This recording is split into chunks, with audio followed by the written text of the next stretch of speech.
Pustakawan Tanpa Batas, berbagi cerita literasi dan perkembangan dunia baca Indonesia.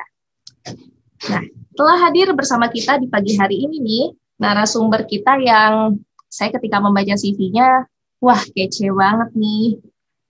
Narasumber yang akan membagikan ceritanya kepada kita, akan membagikan pengalamannya kepada kita dan juga ilmunya. Semoga bisa kita serap dengan baik ya. Buat yang penasaran, ditahan dulu, kita bacakan dulu CV-nya ya. Beliau merupakan lulusan dari Universitas Indonesia. Wow, IPK-nya keren.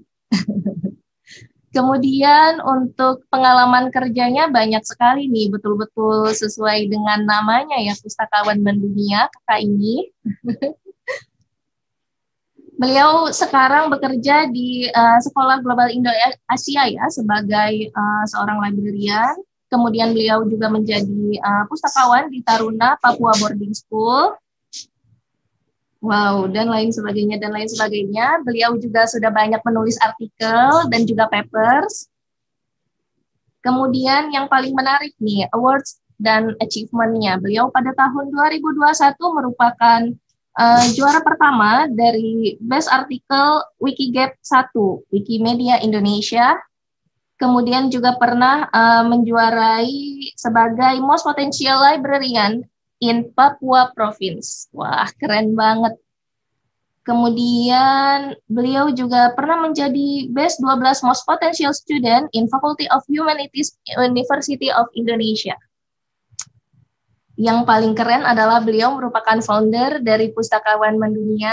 Siapa lagi? Kalau bukan, kita sambut narasumber kita, Kak Friska Titinova. Selamat pagi, Kak Friska. Selamat pagi, Mbak Putri. Luar biasa dibacain semua. Iya dong, soalnya kece banget, Kak Friska. Oke, makasih. Apa kabar, Kak Friska, hari ini? Luar biasa, super sekali. Yes.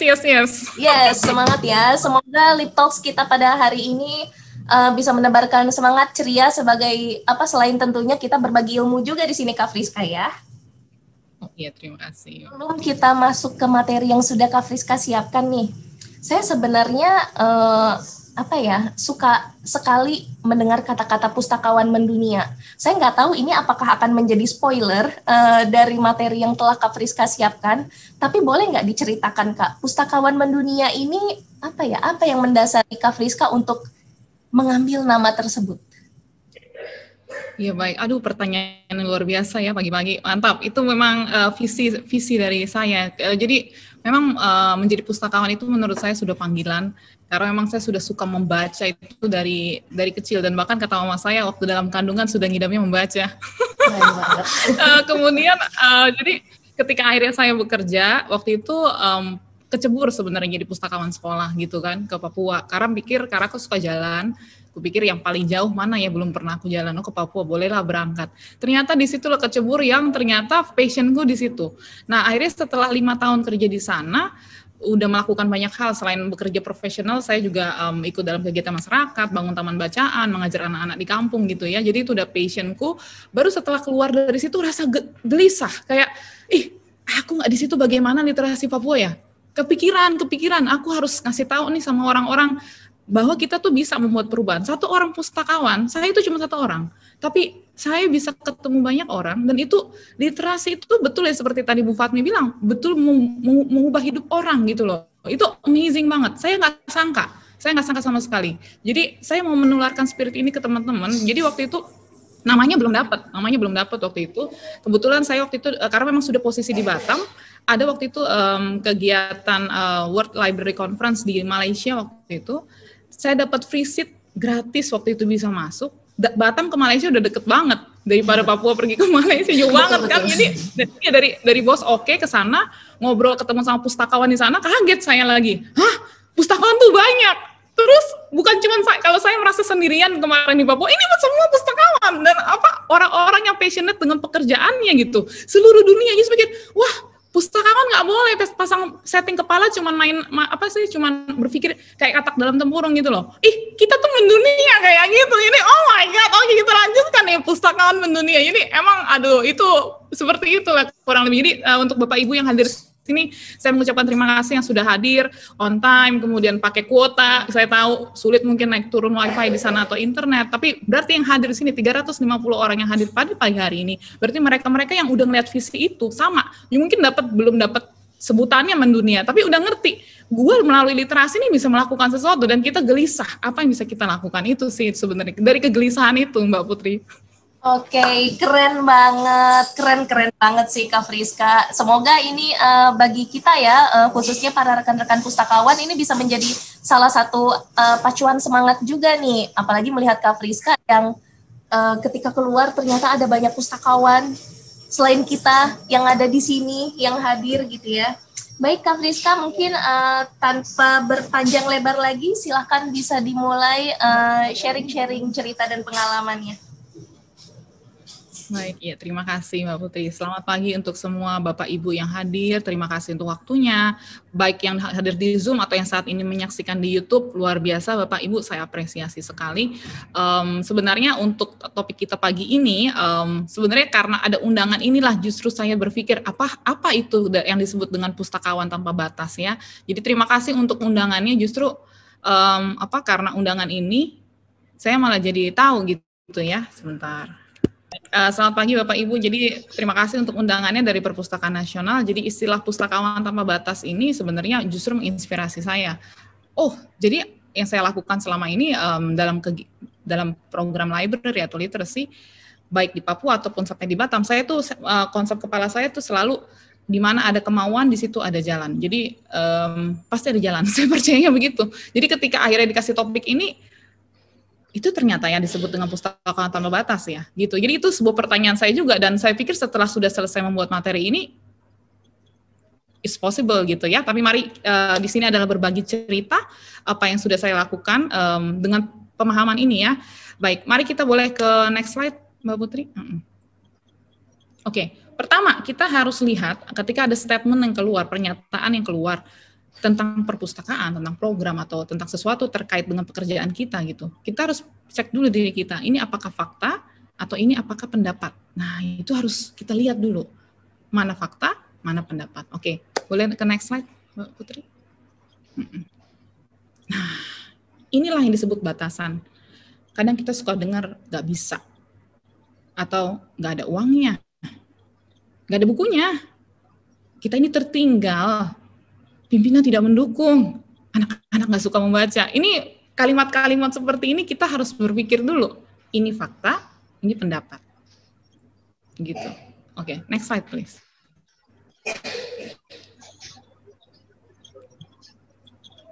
Ke slide selanjutnya Mbak Putri. Nah, ini ke pola pikir atau mindset.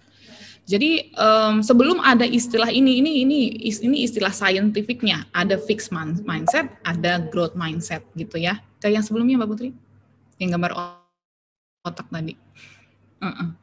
Jadi ini ternyata ada istilah saintifiknya, tapi sebelumnya saya nggak tahu. Ternyata memang pikiran manusia itu ada dua, yang fixed mindset dalam artian pikirannya tuh udah selesai gitu loh, kayak udahlah gitu.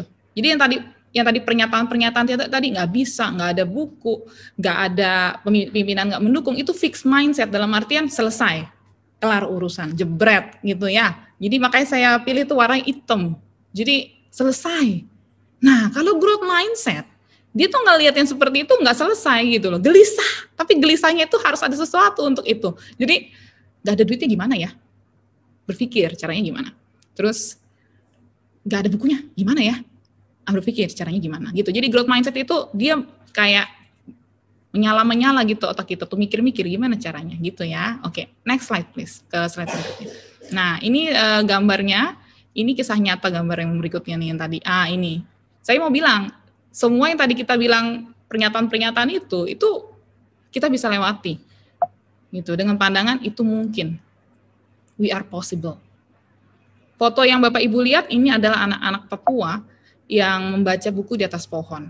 Dan buku yang dibaca itu adalah buku cerita rakyat. Favorit mereka sekali.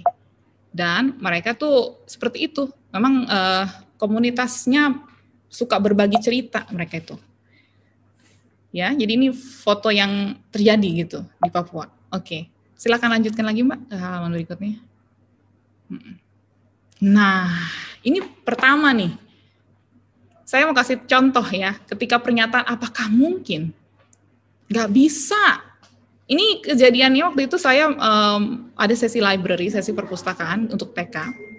Kemudian waktu itu saya menemani guru musik. Jadi dia main gitar, saya bercerita. Kemudian guru gitar ini bilang sama saya, Pak Robert ya, selalu Pak Robert dengar nih. Pak Robert bilang, Ibu guru, Ibu ini harus belajar gitar ini, tidak bisa tidak. Karena sangat penting ini untuk Ibu mengajar anak-anak bercerita. Begitu kata Pak Robert. Jadi saya pikir, aduh, saya ini udah umur berapa? Udah tua. Jadi mau belajar gitar gimana, mampus gitu. Aduh, setengah mati. Nah, antara nggak bisa atau gimana gitu ya. Dari dulu merasa nyanyi aja fales. Gimana ini? Nggak bisa. Udah mau bilang gitu kan, tapi kita harus punya growth mindset. Sekarang saya tunjukkan, Mbak Putri minta tolong play nanti ya, videonya ketika saya bermain gitar pertama kalinya. Silakan Mbak Putri. Gitu ya. Jadi pertama kalinya saya main gitarnya ada di sini nggak ya? Oh, gitarnya ada di sana. Jadi pertama kalinya saya belajar main gitar itu parah sekali. Kayak kaku sekali tangan ya. Mana C, mana G, potong-potong setengah, jreng, parah sekali. Nanti menurut saya sih penting untuk teman-teman bisa melihat, karena untuk menunjukkan bahwa itu dari nggak mungkin itu menjadi mungkin itu harus kelihatan menurut saya. Jadi biar bisa tahu parahnya itu kayak apa. Oke. Di Google Slide-nya, ya di videonya itu Mbak. Yang main gitar Mbak. Masih belum bisa. Yang pertama, yang tadi, yang atas. Yang pertama. Yang pertama, iya. Yang rambut pendek itu. Iya, nah itu dia.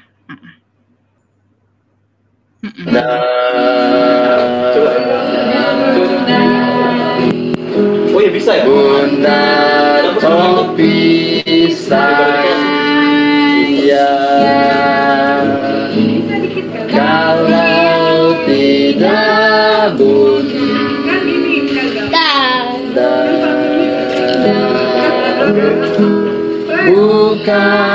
kopi saya.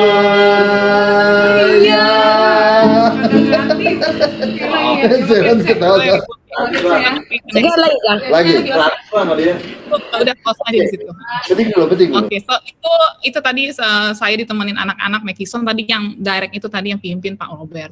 Jadi itu contohnya separah itu Bapak Ibu. Oke, ke slide berikutnya. Ini jadi saya katakan mungkin. Jadi lanjut lagi Mbak, ini ada satu video yang terekam ya yang di Batam. Oke, silakan.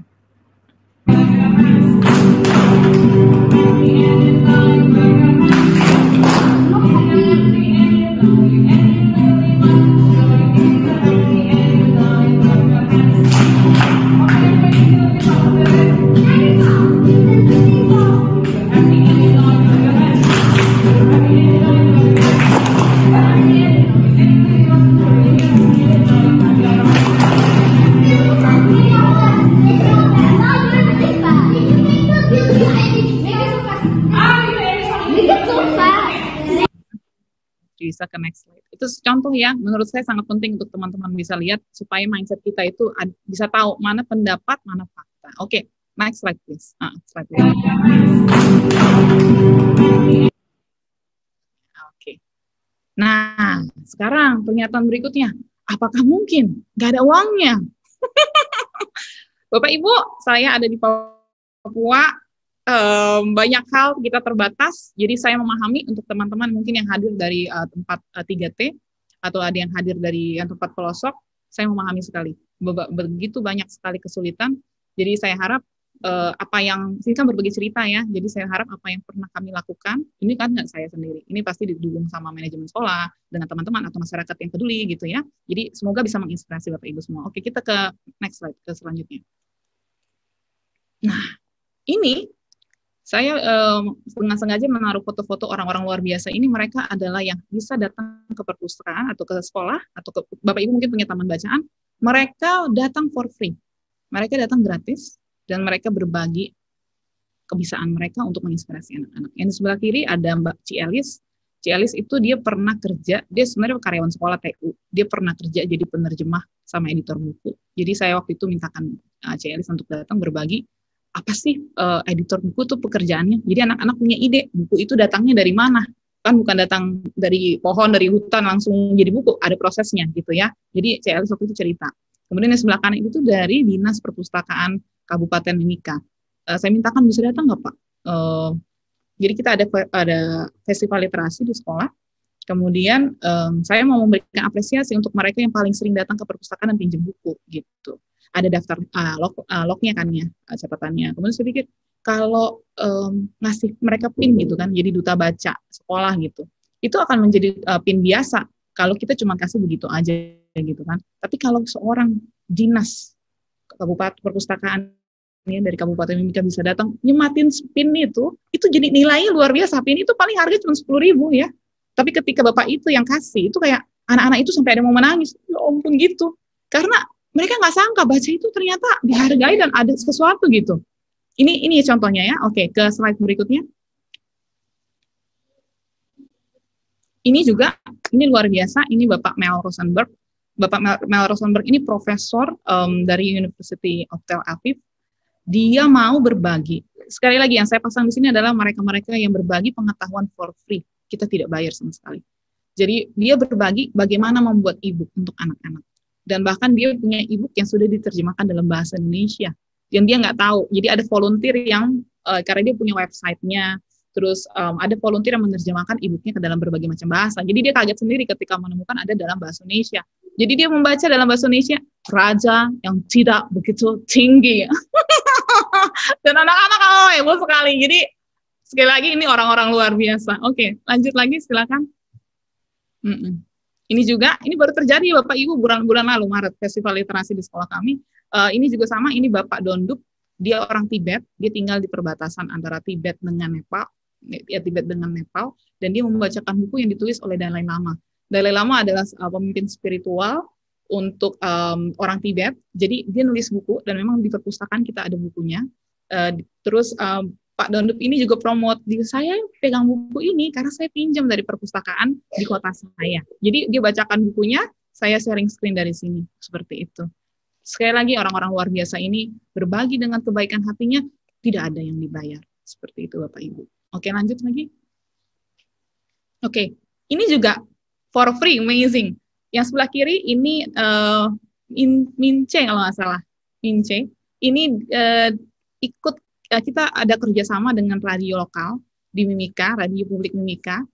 Kemudian mereka punya program mendongeng, dan waktu itu saya melatih anak-anak di klub perpustakaan bagaimana membaca buku, membacakan dongeng. Jadi bukan membacakan buku flat gitu kan, kayak misalnya si burung terbang ke pohon, nggak begitu. Jadi saya ajak mereka untuk berimajinasi. Jadi misalnya si burung terbang ke pohon,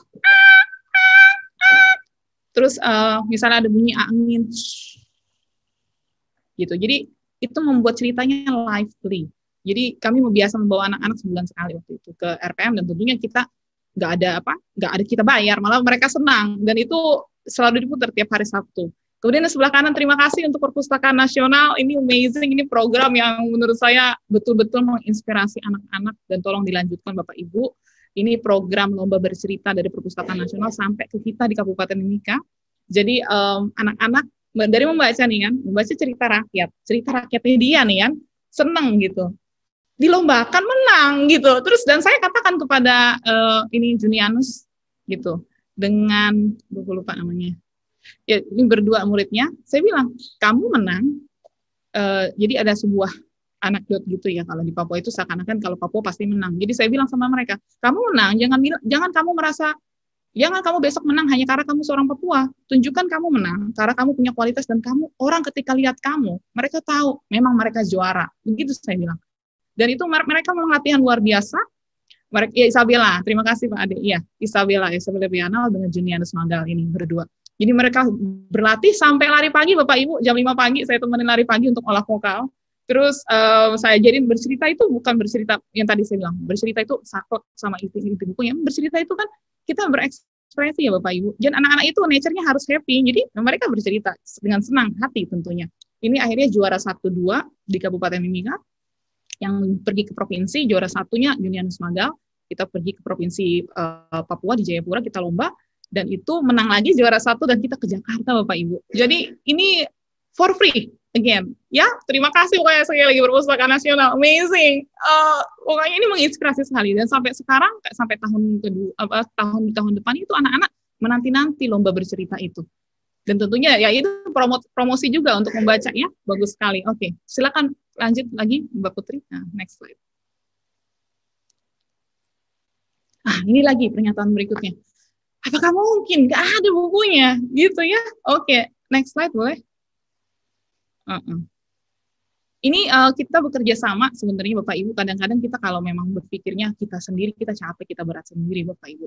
Tapi kita bisa buka donasi buku atau kerjasama dengan komunitas. Coba cari Karang Taruna atau mungkin anak-anak mahasiswa. Bisa ditanya, adik, oh inilah anak mahasiswa bantu kah ini perpustakaan daerah misalnya gitu. Bukan perpustakaan, TBM gitu. Atau bisa ke perpustakaan daerah juga. Mereka punya jadwal mobil perpustakaan keliling, ya kan? Terus bahkan untuk perpustakaan daerah itu mereka punya bisa pinjam buku mereka untuk ditaruh ke taman bacaan. Itu semua kan komunikasi. Jadi Bapak Ibu jangan khawatir, selalu ada jalan. Gitu. Ini fotonya sebelah kiri ini di taman bacaan di Timika. Ini teman-teman luar biasa saya. Sis Esti, Sis Uswa, sama si Daeng. Jadi kami berempat waktu itu bikin taman bacaan di sana. Kemudian yang sebelah kanan ini di Jayapura. Di Jayapura kita pergi ke Pulau Abar namanya. Jadi kita harus ke sana lewat ini, naik perahu melewati Danau Sentani untuk sampai ke situ. Tapi nyampe donasi buku. Dan satu lagi catatan saya untuk donasi buku, kadang-kadang orang berpikir begini, ketika ngasih buku, ngasih donasi selesai. Padahal enggak. Buku itu menjadi berfungsi, memberikan pencerahan, mengubah hidup orang ketika dibaca. Jadi saya tuh kalau orang bilang donasi, iya donasi terima kasih, tapi itu nggak selesai di sana Bapak Ibu. Makanya keberadaan Bapak Ibu itu memang luar biasa, kita butuhkan sekali. Oke, next slide please. Nah ini nih, apakah mungkin kita ini tertinggal? Ya, jadi saya memahami sekali akses dan kesulitan akses ini memang betul ada. Saya memahami dan saya mengalami juga Bapak Ibu. Tapi kita lihat bagaimana cara untuk mengakali ini ya. Oke, next slide please. Nah, ini. Jadi kadang kita berpikir begini, karena nggak bisa ya nggak kita tertinggal, kita nggak punya fasilitas, kita nggak punya ini, nggak punya itu, selesai gitu ya. Saya mau menunjukkan bahwa misalnya nih, kita berpikir kita nggak punya printer, gitu kan. Kita berpikir kita nggak ada mesin fotokopi. Kita bisa lakukan ini gitu. Gambar, yang sebelah kiri ini Freddy. Jadi setelah membaca buku tentang Franklin, tentang si kura-kura, jadi saya mintakan mereka menggambar dan mewarnai gambar kura-kura. Terus itu kepala kura-kura kalau Bapak Ibu lihat itu sebenarnya ditarik, dikeluar masuk gitu. Jadi ada sobekannya di situ. Saya bantu kan TK ya, ditarik gitu. Jadi kepalanya bisa keluar masuk. Terus saya bilang, nanti bawa pulang ke rumah, jangan lupa ya kasih makan kura-kuranya. Gitu. Itu beneran dilakukan. Saya mau kasih makan tuh kura-kuranya sama adik. Itu loh. Ketika kita bisa rasakan itu ya sama mereka, aduh kayak seneng banget gitu ya. Oke, dan sebelah kanan ini saya mau menunjukkan lagi bahwa kreasi itu nggak terbatas misalnya katakanlah nggak punya pensil warna gitu ya. Ini anak-anak ini sebelah kanan ini, dia itu setelah mendengarkan cerita tentang Rapunzel, saya minta mereka untuk bikin pakai lem gitu, membuat mas gitu loh, jadi tempel rumputnya, nanti temboknya itu nanti pakai pasir, rambutnya itu nanti ambil dari bunga-bunga kering. Jadi bisa kita kontekstual, apa yang kita punya kanan kiri kita lakukan, ambil itu gitu. Oke, lanjut lagi. Nah ini juga ajak anak-anak mengenal cerita rakyat dari daerahnya. Ini luar biasa karena paling mudah anak-anak itu merasa attach, merasa bonding dengan dia itu orang mana, dari mana gitu ya. Itu sangat mudah sekali untuk meningkatkan minat baca kalau kita mulai dari situ. Dan ini sebelah kiri ini adalah Junianus yang tadi ikut lomba. Dia ikut ceritanya itu kan ketika mendongeng, judul ceritanya Asal Mula Danau Sentani. Dan dia karena dia juara 1, dia pergi ke Jayapura, dia lihat persis itu Danau Sentani. Dan ini fotonya gitu ya. Terus yang sebelah kanan itu ini semua kumpulan buku cerita rakyat Papua. Ini mereka suka sekali memang. Mereka baca sampai di atas pohon. Oke. Next slide please.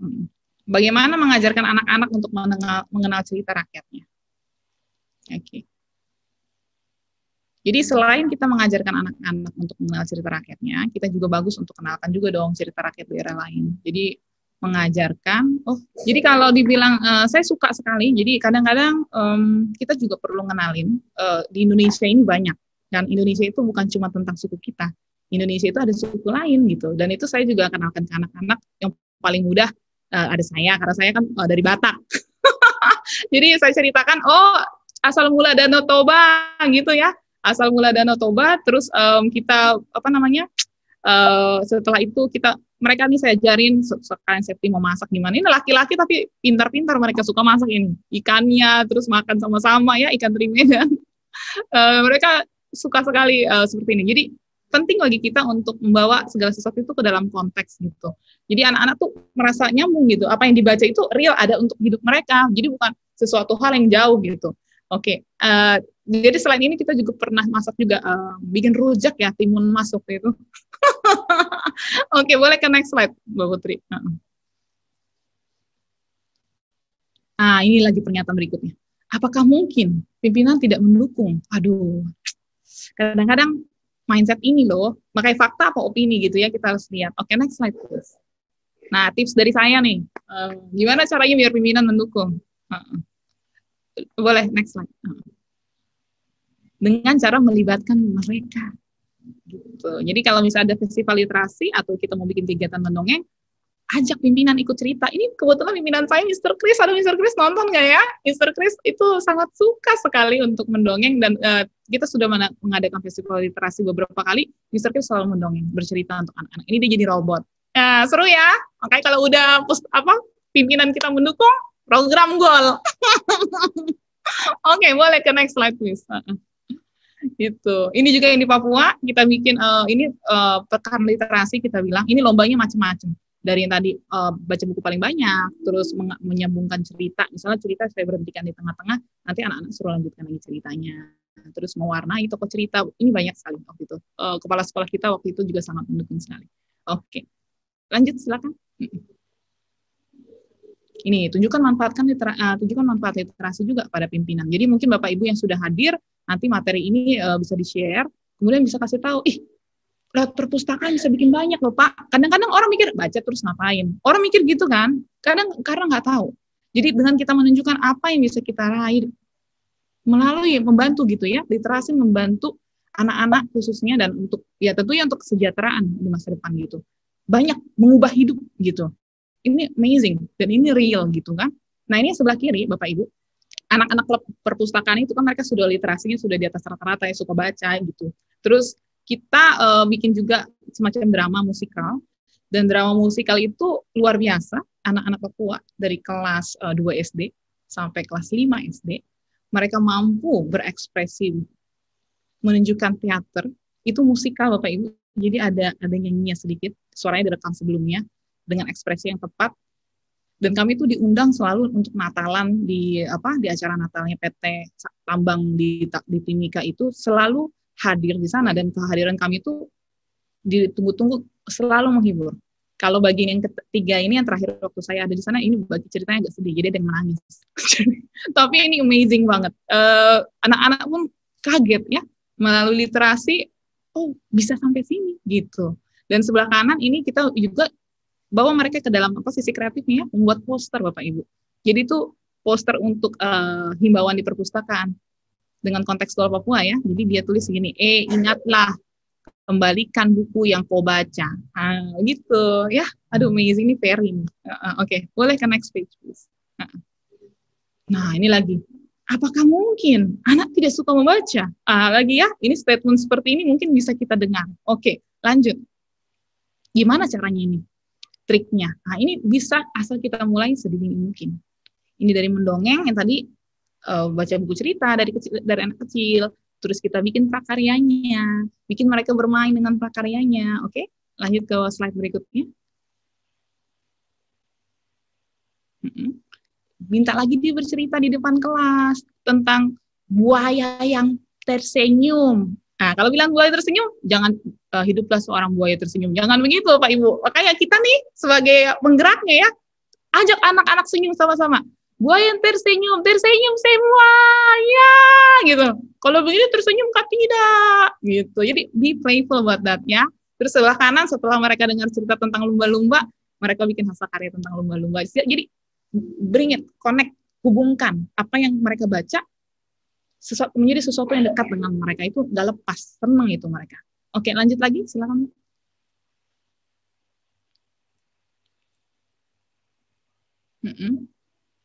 Ini juga kita minta mereka untuk kepercayaan untuk berpikir kritis dan memimpin. Ini anak-anak lagi menganalisis apa itu judul buku, siapa nama pengarang, bagaimana buku itu bisa ada, jadi datangnya dari mana, orang menulis, ke penerbit, cetak, seperti itu.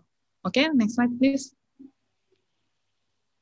Nah, ini juga arahkan anak untuk mencintai buku. Ini yang sebelah kiri Aji, dia itu tulis sendiri aturan perpustakaan, bukan saya minta, dia bikin sendiri. Karena dia mencintai buku perpustakaan. Yang sebelah kanan, cara menjaga buku. Ini juga dari anak-anak. Bagaimana caranya supaya buku kita ini selamat, aman, terarusak. Nah, ini kita bikin sendiri dari anak-anak. 1, setelah baca buku, simpan pada tempatnya. Gitu. 2, jangan taruh barang besar dalam buku. Jadi seperti itu ya. Jadi dari anak-anak sendiri ini. Gitu. Oke, next slide please. Nah, ini juga berikan mereka ruang untuk berkreasi. Jadi yang sebelah kiri ini, anak-anak ini, karena waktu itu kita lagi perayaan Hari Dongeng Nasional, ada Pak Raden, ini mereka bikin sendiri, kumis-kumisannya Pak Raden, tempel gitu. Saya kaget, hah? Beneran ini, saya foto udah. Terus saya sebelah kanan, saya bilang, kita mau dekor apa ya library ini, perpustakaan ini, Ibu Guru, kita gambar sudah pohon ini. Ah, itu dari mereka. Seperti itu ya Bapak Ibu. Oke, lanjut lagi. Berikan mereka ruang untuk berkreasi. Yang sebelah kiri ini anak-anak saya minta untuk membuat pembatas buku. Yang Papua yang sebelah kiri. Terus kita tukeran sama sekolah di India. Yang sebelah kanan itu dari India kirim ke Papua, ke Timika. Ya, jadi tukeran pembatas buku Bapak Ibu. Bisa. Gitu. Ini makanya anak-anak di Papua itu sampai sekarang itu masih suka baca buku. Itu sesuatu hal yang sudah dijalankan programnya 5 tahun di sana. Dan itu masih seperti itu sampai hari ini. Bahkan yang sudah lulus, kalau ketemu sama saya di dunia maya gitu ngobrol, masih suka baca buku kah tidak? Iya Bu Guru masih suka. Bahkan ada yang kirim saya foto dia lagi di perpustakaan gitu ya. Yang sebelah kanan juga anak-anak yang di sini juga sama. Jadi programnya itu sama-sama kita lagi merintis itu ya Bapak Ibu. Oke, next slide please. Nah, inilah nantinya mereka akan menanti-nanti waktu berkunjung ke perpustakaan. Ini saya paling terharu sekali kalau saya ceritakan ini. Jadi untuk Papua, mereka itu kalau sudah lihat makanan dan snack, itu biasanya mereka lupa diri. Yang lain sudah lupa. Ngomongin anak-anak ini, kayak udah lupa. Tapi untuk perpustakaan Bapak Ibu, istirahat itu kan cuma 1 kali kan sehari. Mereka begini Bapak Ibu datang ke perpustakaan. Ibu Guru, saya titip snack ini ya, saya mau baca buku dulu ini. Semua begitu Bapak Ibu. Mereka masuk ke perpustakaan, snack itu ditinggal. Begitu nanti masuk. Ibu Guru sudah ya, kuenya diambil lagi. Jadi dia makan kue itu sekalian jalan keluar. Tapi begitu bel bunyi, perpustakaan yang pertama dia pengen pergi. Ini makanya untuk ukuran Papua ini amazing. Dan saya dapat katakan bahwa program untuk minat baca ini, literasi ini berhasil. 5 tahun itu bisa, tapi memang harus dirintis begitu. Makanya kita butuh Bapak Ibu nih sebagai penggeraknya di sana. Baik, next slide please. Ini juga sama di anak-anak ini dengan ini ya Papuanya lagi bukan kebiasaan. Jadi saya bilang, oh ya boleh, kamu gambar aja. Kita lagi mau bikin tema apa ya? Oh, library is my precious. Kamu gambar tokoh karena waktu itu Halloween. Jadi kamu gambar aja tokoh fiktif Halloween kamu, bikin nama kamu di bawah. Terus mereka tempel tuh di depan, mereka sendiri yang bikin, dan mereka bikin nama gengnya mereka. Namanya Guardians of the Library. Jadi, aduh, kayak apa ya? Apa yang mereka lakukan itu merupakan suatu kebahagiaan ya buat kita, Bapak Ibu. Kayak, aduh ya ampun, nggak sia-sia gue kerja di sini, kayak gitu ya. Oke, next slide please.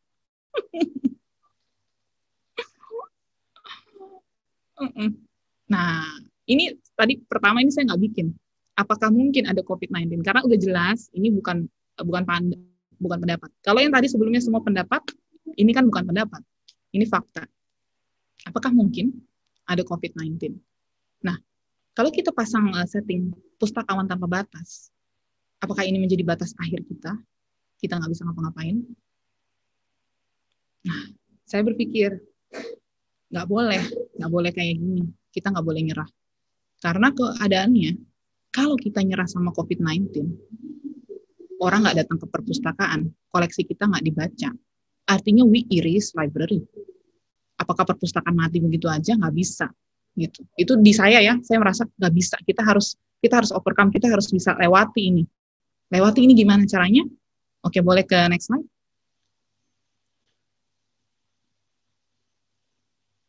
Jadi saya ubah tantangan itu menjadi kesempatan.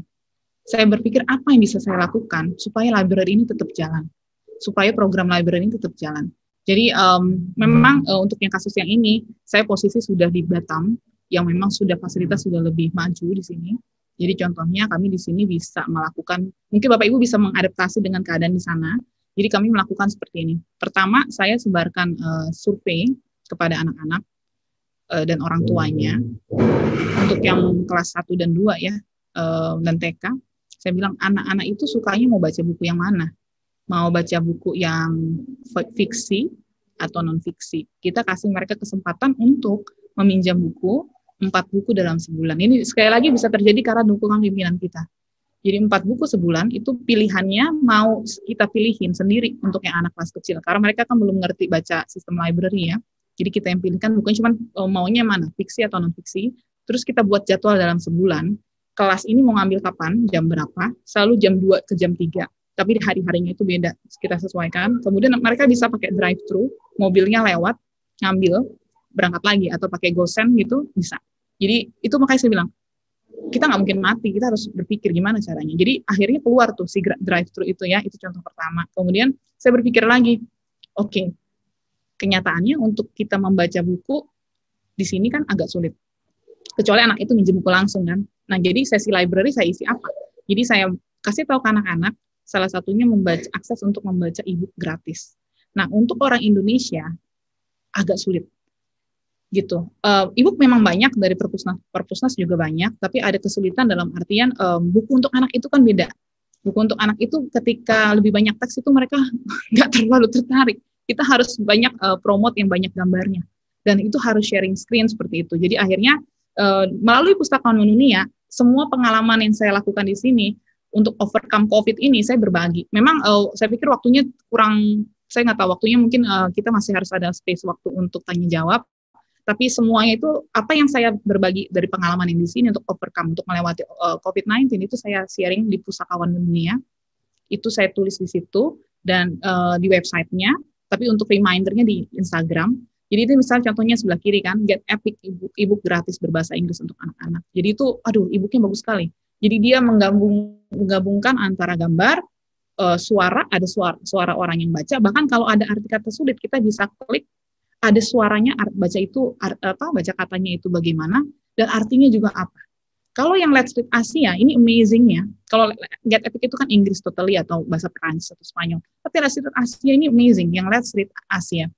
Mereka dari Asia Foundation itu mereka kumpulin volunteer yang ngasih e-book dari seluruh daerah di Asia, dan mereka setting itu bahasanya macam-macam. Bahkan bahasa Batak ada, bahasa Minang ada, bahasa Sunda ada, bahasa Jawa ada, bahasa Indonesia, bahasa lain juga ada, Filipina, India. Mereka combine di situ. Nah makanya saya pikir, lagi-lagi kegelisahan saya, masa saya sendiri ini yang ngurusin, yang tahu gitu kan nggak enak. Ini orang harus tahu, gratis lagi. Harus tahu ini. Jadi tulis gitu. Jadi ini saya share di dalam slide ini, nanti Bapak Ibu bisa buka. Di tiap judul dari ini ada link langsung ke artikelnya. Jadi nanti bisa dibaca detailsnya caranya gimana. Pathfinder. Nah, Pathfinder ini di dalam perpustakaan seperti jasa referensi. Jadi anak-anak untuk di sekolah kami kelas 5 mereka tuh harus bikin kayak project penelitian gitu. Dan mereka butuh buku-buku, misalnya topik saya tentang sport, tentang olahraga, buku-buku apa yang di perpustakaan saya bisa baca, atau online resources apa, sumber internet apa yang bisa aman buat saya, dan itu gratis, saya kasih di situ kumpulannya, mereka bisa klik. Nah, seperti itu ya, jadi nanti Bapak Ibu saya tahu memang waktunya terbatas, tapi semua itu ada di sini, bisa diklik nanti, atau buka langsung pustakawandunia.org atau langsung ke Instagramnya. Oke, ke next slide please. Gitu. Jadi saya pikir ubah tantangan ini menjadi kesempatan. Ini juga saya mengenalkan bagaimana cerita rakyat kepada anak-anak, terus kenapa siswa perlu menyalakan kamera pada sesi belajar daring, terus metode sitting and wonder. Ini menurut saya kadang-kadang orang berpikir membaca itu membaca saja. Padahal sebenarnya ketika kita membaca, kita melihat, itu artinya kita sedang proses di sini, berpikir. Dan kita biarkan anak untuk bertanya. Itu membuat mereka bertanya, kritis. Itu jadi shaping gitu loh, menajamkan pikiran mereka. Dan itu kan kita harap dari generasi Indonesia masa depannya, generasi Indonesia yang kritis dan berpikir dan do action gitu. Nah itu semangat Bapak Ibu, kita ini menggeraknya. Oke, next slide please. Ini juga membaca buku seru pada pandemi COVID, ada caranya juga. Bahkan karena COVID nih ya, kita bisa melakukan kunjungan virtual ke perpustakaan kota New York. Gitu. Gimana caranya untuk connect? Itu penting banget. Gimana caranya untuk connect? Karena kalau nggak, ngapain gue pergi jauh-jauh ke perpustakaan kota New York gitu kan? Jadi saya connect-nya gini. Pertama, saya bikin mereka baca buku Winnie the Pooh. Winnie the Pooh itu kan bonekanya Winnie the Pooh itu, yang orisinil, yang pertama kalinya boneka Winnie the Pooh itu yang punya Christopher Robin, itu kan bonekanya ada di perpustakaan New York. Gitu. Jadi saya bacakan dulu bukunya, mereka udah senang dulu, ada Winnie the Pooh, siapa yang bikin bukunya? Itu penting ya, kita mengenalkan siapa penulis buku. Jadi mereka bisa mengapresiasi penulis, mereka bisa ngerti betapa orang itu bisa nulis buku, mereka juga bisa, gitu kan. Dari situ kita kenalin, pergi yuk kita ke perpustakaan kota New York, sampai saya kasih tahu, ayo kita beli tiket pesawat dulu. Ayo bikin paspor, bikin paspor-pasporan aja pakai kertas gitu. Ini seru gitu ya. Sampai kita pergi tuh di bulan apa, ini kan semester lalu ya. Kita pergi itu kan di ini ya di autumn, lagi dingin, pakai jaket atau pakai celana pendek. Pakai jaket, Miss. Gitu. Jadi kita ajarin mereka berpikir itu loh. Bagus sekali Bapak Ibu ya. Oke, lanjut ke next slide. Nah, inilah. Pustakawan juga manusia. Pegiat literasi juga manusia. Kita tahu kadang kita bisa merasa lelah gitu kadang-kadang. Dengan banyaknya tadi ya statement-statement yang tadi di awal, atau mungkin kita juga hampir menyerah, itu wajar, sangat-sangat wajar. Oke, next slide please. Tapi kita ingat kenapa kita melakukan ini. Anak-anak itu punya mimpi. Mimpi yang bisa kita bantu melalui perpustakaan, melalui taman bacaan, melalui literasi yang kita lakukan. Kita mewujudkan perpustakaan impian kita, milik kita gitu. Bersama ya kita wujudkan mimpi ini, perpustakaan impianku, impian kita. Oke, next slide please. Kita adalah penggeraknya. Bapak Ibu adalah penggeraknya. Ini hanya sebuah cerita kecil aja, tapi Bapak Ibu, yakinlah, kita adalah penggeraknya dan kita bisa, it's possible. Oke. Next slide, please. Percaya kan pandemi COVID adalah sebuah tantangan bagi perpustakaan untuk terus eksis. Jadi kita nggak mati. Kita akan terus eksis, Bapak Ibu. Semangat. Lanjutkan. Oke. Tetap semangat, Bapak Ibu. Next slide, please. Ya silakan bila ada pertanyaan atau bisa di-follow di IG-nya atau kirim email ke saya. Siap. Itu dari saya. Terima kasih, Mbak Putri. Baik, wah luar biasa sekali ya sharing dari Kak Friska ini. Saya di setiap slide-nya kenapa ya kayak selalu menganga, jadi terpaku gitu loh Kak. Maksudnya kayak betul sih, karena kan semua pertanyaan, semua keraguan-raguan itu sebenarnya ada di kepala kita sendiri ya. Tapi ketika kita mencoba untuk merealisasikannya, oh ternyata bisa loh gitu. Gak ada dana, oh ternyata bisa kok tetap dapat narasumber. Gak ada dana, oh ternyata tetap bisa kok dapat buku. Gak ada dana, oh ternyata tetap bisa kok anak-anak ini berkreasi dengan imajinasinya. Bahkan imajinasi anak-anak menjadi lebih liar lagi ya Kak ya. Kak Friska, ada nggak nih pengalaman ketika di Papua mungkin ya, karena tadi begitu banyak pengalamannya di Papua yang keren-keren banget. Yang paling struggling di sana menurut Kakak dalam hal memajukan literasinya apa nih? Oke, struggling. Saya katakan mungkin nggak ada kalau untuk saya ya, karena udah passion. Itu penting banget. Ketika kita sudah punya passion itu apapun kita lewat. Cuman kalau pertanyaannya, ini pertanyaan yang suka dikasih sama orang yang nggak ngerti Papua, orang yang newcomer gitu ya, orang yang kayak mau bikin program tapi gimana, takut-takut kan berita tentang Papua seperti itu ya. Jadi saya juga waktu itu karena pertanyaan itu kok Miss Friska bisa, kok Mbak Friska kok bisa, itu selalu pertanyaannya. akhirnya saya refleksi terus, sama juga saya ikut pelatihan juga di sini. Jadi akhirnya tahu kata kuncinya Bapak Ibu sebenarnya untuk melakukan kegiatan literasi. Dari sebelum kita melakukan ini semua ya, selain dari passion kita, itu paling penting adalah trust. Trust itu paling penting sekali. Jadi kalau kita di situ misalnya terpaksa gitu kan, ya hari ini kita baca buku ya 30 menit lah, baca. Selesai. Di sebelah mana anak-anak mau seru? Nggak dapet gitu ya. Jadi memang pertama itu trust. Ketika kita punya passion, anak itu tahu kan, anak-anak paling sensitif, paling bisa merasakan. Jadi dia tahu, itu penting. Karena banyak yang nanya itu sama saya, kok bisa? Karena kalau dibilang bahasa, saya kan juga nggak langsung ngerti bahasa logat mereka. Saya masih bahasa Indonesia baik dan benar dulu EYD gitu kan. Logat-logat kentalnya belum ada gitu. Jadi, tapi tahu dari mana gitu kan. Itu trust itu memang penting gitu. Kalau mau ditanya, saya nggak keriting. Ya kan? Saya bukan orang Papua, tapi bisa diterima, makanya itu trust. Gitu, Mbak Putri. Oke, yang paling penting adalah membangun trust ya. Wah, keren banget, Kak. Baik, mungkin sudah ada yang akan bertanya. Nanti sesi pertanyaannya akan kita bagi menjadi 2 sesi. Ada sesi pertanyaan yang akan kita bacakan dari kolom chat, yang akan dipilihkan oleh host dan admin. Kemudian nanti juga jika masih ada waktu dan kesempatan untuk para Bapak Ibu hadirin yang beruntung nih bisa bertanya langsung kepada Kak Priska. Udah banyak banget ini yang bertanya. Sebentar kita baca-baca dulu. Kak Priska kalau misalnya mau sambil baca-baca dulu juga bisa nih.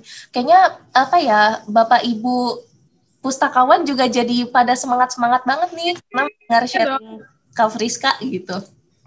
Iya, terima kasih. Okay. Bagus, ini ada pertanyaan menarik. Apakah orang yang bukan lulusan ilmu perpustakaan, tetapi bekerja di perpustakaan, tetap bisa disebut sebagai pustakawan? Bagaimana nih kalau tanggapan dari Kak Pustakawan Mendunia? Baik. Kalau berdasarkan undang-undang yang dibilang pustakawan itu memang adalah yang mereka lulusan ilmu perpustakaan ya, atau mengambil kursus setara dengan itu. Kalau kita sebut undang-undang. Tapi kalau saya ditanya, apakah perpustakaan bisa jalan atau harus dikelola oleh pustakawan? Pustakawan yang punya kemampuan secara pengetahuan educational, pendidikan, itu memang mereka punya kemampuan untuk memanage perpustakaan itu sesuai standar. Kita ngomongin standar berarti ngomongin akreditasi dan kawan-kawan. Tapi kalau ngomongin yang bisa menyalurkan passion itu nggak semuanya. Bahkan saya bisa katakan dari teman-teman saya seangkatan yang kerja di sekolah itu cuma 2. Gitu. Yang lain mungkin jadi PNS atau mengerjakan bahkan jadi wirausaha, bahkan ada yang jadi pramugari gitu ya, jadi wartawan. Yang benar-benar di sekolah itu contohnya cuma 2 gitu. Jadi kalau saya ditanya nih misalnya untuk waktu itu pernah ditanya bos di sini kan, kamu butuh pustakawan asisten kamu yang seperti apa gitu. Saya bilang, Bu, lulusan ilmu perpustakaan itu nggak mandatori bagi saya. Yang saya mau lihat justru semangatnya. Ketika dia orang yang semangat, dia suka baca, dia orang yang mau orang juga suka baca gitu. Dan passionnya itu ada, itu lebih mahal gitu. Itu lebih mahal bagi saya dan itu tinggal dikasih dari saya paling nanti kayak teknisnya gimana saya masih bisa transfer knowledge, tapi passion itu yang sulit. Jadi Bapak Ibu jangan merasa saya kan bukan pustakawan, enggak begitu. Kita butuh passionnya. Itu lanjutkan aja Bapak Ibu. Kalau untuk belajar bikin DDC, nomor panggil berapa, bikin katalog, itu semua bisa dipelajari. Tapi passion ini yang paling penting. Itu yang anak-anak lihat kan. Gitu. Karena kalau penomoran DDC contohnya, kalau memang itu tidak dibutuhkan bikin pakai nomor DDC, kita nggak perlu pakai. Pakai aja klasifikasi warna. Itu kan nggak ada masalah. Yang penting kan buku bisa ditemukan ketika kita butuh, pada waktunya, pada tempatnya, pada saat yang tepat kan begitu. Itu prinsipnya. Seperti itu Mbak Putri. Baik, itu jawabannya. Untuk pertanyaan berikutnya, admin bisa ditayangkan? Oke, pertanyaan berikutnya dari Siti Kadarini. Kak mau tanya, berarti saat kegiatan kreasi dan semacamnya itu harus menjadwalkan waktu khusus untuk berkunjung ke perpus ya, bukan hanya pada saat istirahat. Ini ya, dari slide yang ya Kak, seperti apa? Iya, betul Mbak Siti. Jadi kebetulan sekali memang sekali lagi pimpinan yang mendukung itu sangat bagus sekali bagi kita ya. Jadi di kedua sekolah yang saya datang, baik yang di sini maupun yang di Timika, itu kebetulan memang dimasukkan di dalam kurikulum namanya sesi perpustakaan. Dan sebenarnya di dalam aturan perpustakaan nasional sudah direkomendasikan ya, harus ada 1 sesi dalam 1 minggu. Itu sebenarnya sudah ada di dalam sana. Dan kebetulan dari waktu itulah saya membuat kreasinya itu. Jadi saya pikir, kalau nyuruh anak baca buku 30 menit, di mana serunya? ambil buku baca 30 menit selesai, kumpulkan. Nggak dapet. Jadi kita harus bikin engage session-nya biar seru gitu, biar mereka suka membawa yang di buku itu deket sama mereka. Itu pertama. Kedua, Bapak Ibu mungkin saya tidak banyak sharing di sini, tapi sebenarnya saya kan juga aktif di dalam masyarakat untuk membuat TBM.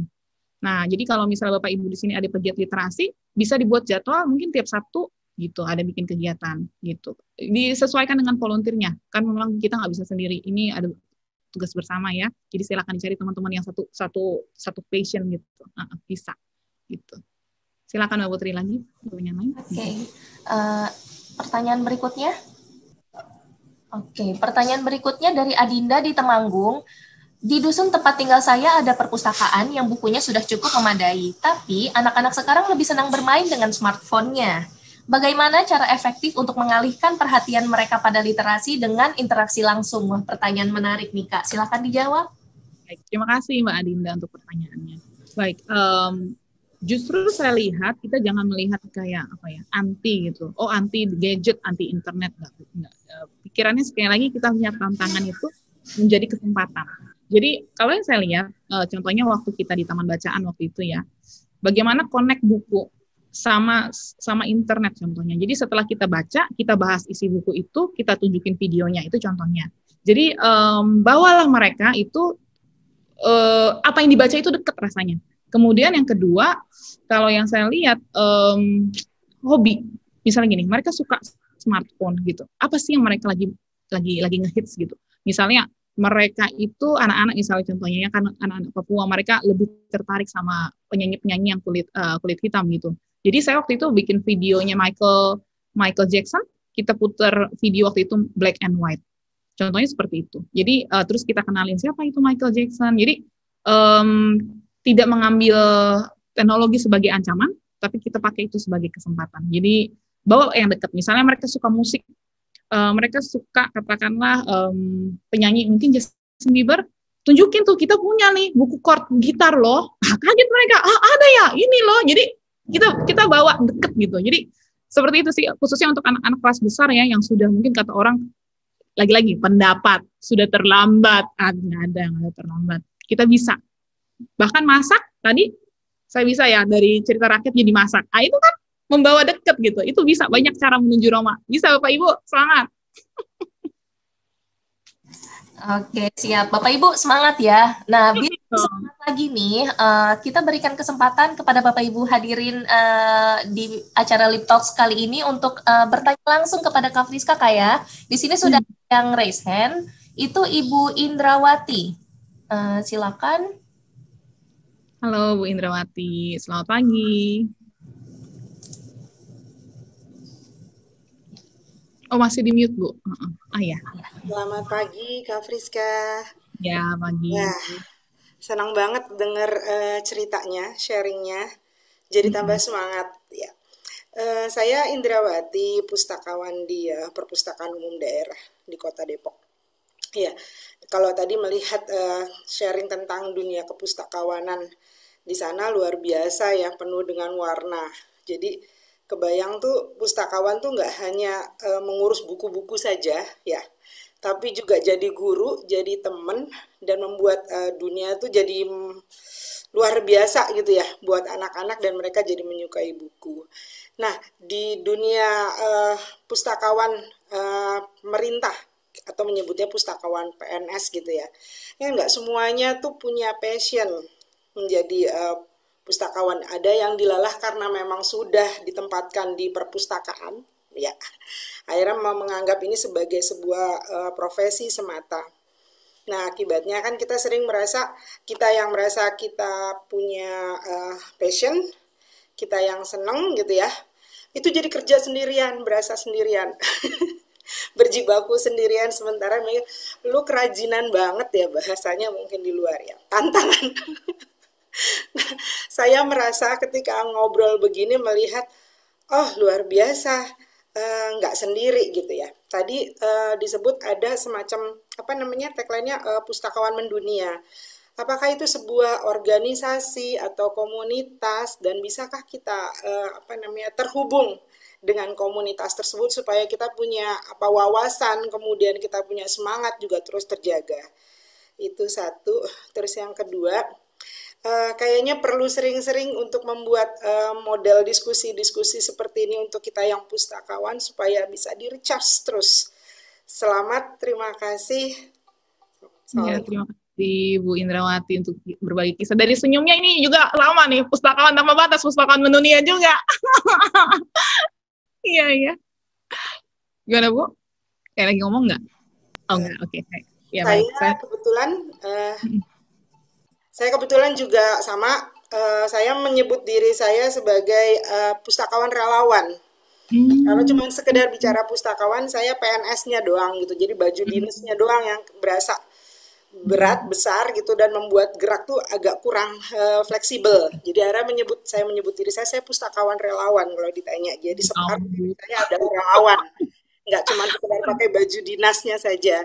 Jadi saya siap duduk di lantai bersama teman-teman TBM, sharing energi apa yang bisa dilakukan gitu kan, dan memang sama lintas batas, nggak hanya bergerak di komunitas kota, tapi juga mencoba membangun jejaring dengan kawan-kawan yang lainnya. Kayaknya kita vibrasinya agak sama ya, modelnya sama kayak gitu. Ya Bu, dari senyumnya udah kelihatan. Ya. Terima kasih.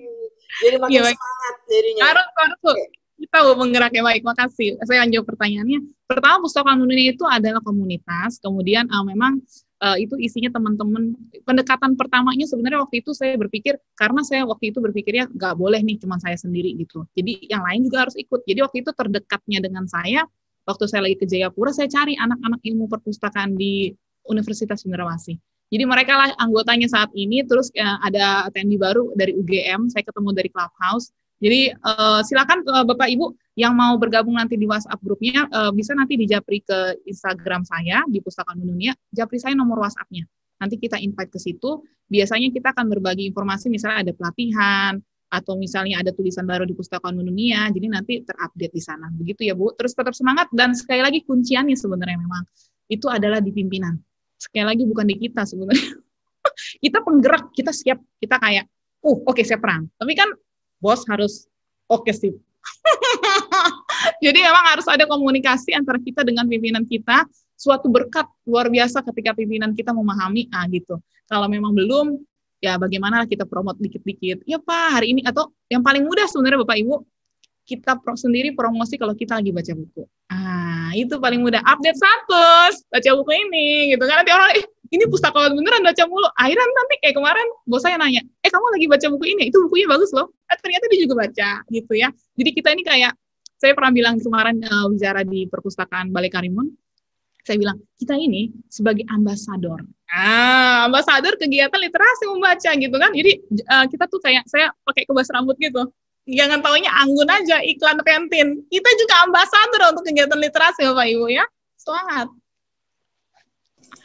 Oke, tetap semangat untuk ambasadornya buku ya. Ya, betul. Oke, pertanyaan berikutnya ada yang sudah raise hand lagi. Ini Kak Christian Aderama dari Jayapura. Ini dari Jayapura ini. Silakan. Oke, selamat pagi untuk Kak Friska. Pagi, siang di sana ya. Ya, ini sudah siang. Oke, menarik sekali sharingnya pada siang hari ini khususnya di Jayapura. Nah, saya mewakili guru-guru yang ada di Jayapura khususnya dalam hal literasi, gitu ya. Nah, pertanyaan saya pertama, di hambatan di sini memang banyak, jujur, untuk pengembangan literasi di sekolah.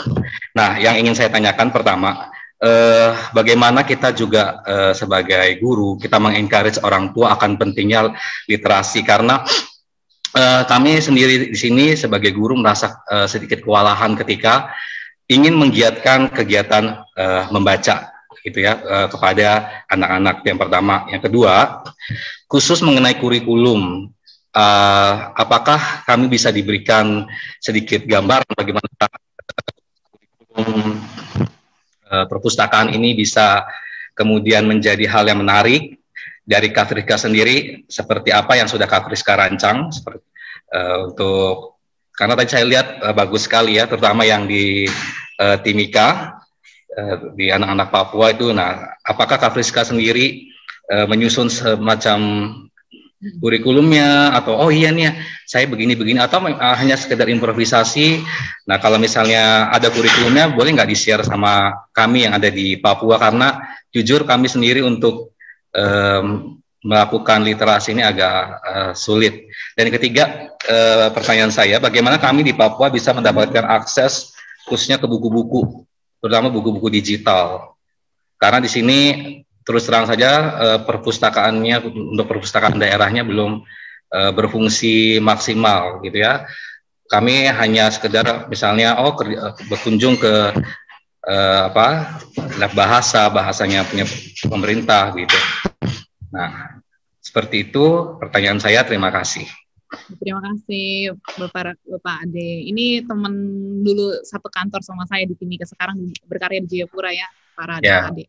Baik, terima kasih. Baik, pertanyaan pertama adalah bagaimana encourage parents atau mendukung parents. Saya sepakat sekali, karena kita ini kan yang kerja di sekolah ya, berarti artinya kita itu kan cuma sekian jam dalam sehari bersama dengan anak-anak, sisanya kan di rumah gitu. Memang adalah yang paling besar, orang yang paling besar untuk membuat anak-anak ini minat bacanya tinggi itu memang harus dari parentsnya, dari orang tuanya.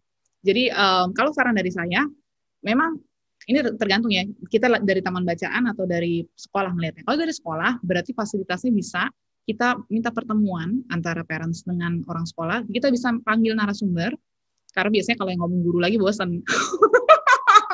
Jadi kita bisa undang narasumber, kasih tahu betapa pentingnya membaca, dan itu harus dari orang tuanya. Nah ini kedua, pertanyaan Pak Ade ini sebenarnya program saya tahun depan. Jadi saya bocorin aja dulu ya program tahun depan. Jadi tahun depan itu kita mau ada pekan literasi. Saya rencananya untuk tahun depan itu mau mengundang narasumber itu yang bisa ngasih tahu ke orang tua pentingnya minat baca itu dimulai dari anak-anak. Dan saya akan berikan program, orang tua bisa pinjam buku dari sekolah. Dan kita bisa settingkan waktu misalnya gini, sama-sama ya baca buku jam segini hari ini, nah nanti update status di IG, kayak gitu kan biasa kalau harus ada medsos, ngehits gitu, status gimana, lagi baca buku sama-sama dari sekolah ini ya, itu promosi sekolah juga kan. Nah jadi memang harus dari rumah, dan itu kebetulan ini teori ini, apakah betul orang tua adalah influencer terbesar untuk membaca, itu betul, karena kebetulan, karena memang kan itu ya, kita kan adalah duta literasi dengan membaca. Jadi saya itu join Clubhouse, dan itu kami bikin meeting, pertemuan tentang bagaimana cara meningkatkan minat baca. Dan semua yang hadir pada hari itu, semua bilang, influencer terbesar mereka membaca itu adalah orang tuanya. Semua yang hadir bilang itu orang tuanya, itu pertama. Kemudian orang tua itu salah satunya paling gampang untuk bikin anak itu suka baca. Selain punya waktu membaca untuk mungkin seminggu sekali bisa membaca bersama dengan anak. Kedua, membiasakan pergi ke toko buku. Biasanya itu kan cuma belanja bulanan aja ke Carrefour kan, gitu kan. Atau misalnya pergi ke pasar kan. Tapi tidak dibiasakan pergi ke perpustakaan, tidak dibiasakan ke toko buku. Coba dibiasakan. Yang biasanya mamanya itu, aduh baju dulu lah, inilah apalah, beras lah apalah. Nah, itu satu tempat boleh ke toko buku atau perpustakaan dibiasakan. Kemudian yang ketiga, kalau ngasih kado, ini juga termasuk kasih kado, jangan lagi ngasih yang mungkin yang mahal apalah, ini kasih buku. Itu hal-hal seperti itu yang bisa kita lakukan ya untuk parents itu bisa. Kemudian yang kedua, kurikulum itu bagus sekali Pak Ade. Sebenarnya saya beruntung sekali waktu itu, sekali lagi pimpinan luar biasa mempercayakan saya untuk ikut pelatihan waktu itu kurikulum 2013. Jadi kurikulum 2013 itu sebenarnya membukakan mata saya bahwa membaca atau literasi itu bukan cuma satu arah baca doang. Jadi kita harus membawa banyak unsur itu supaya itu dekat dengan anak-anak gitu, kontekstual gitu kan. Nah, akhirnya saya waktu itu memang meluangkan waktu untuk ngecek kurikulum bahasa Indonesia. Jadi kurikulum bahasa Indonesia dari kelas 1 sampai SMP, waktu itu saya buka semua, terus saya lihat di sebelah mana nih library bisa masuk.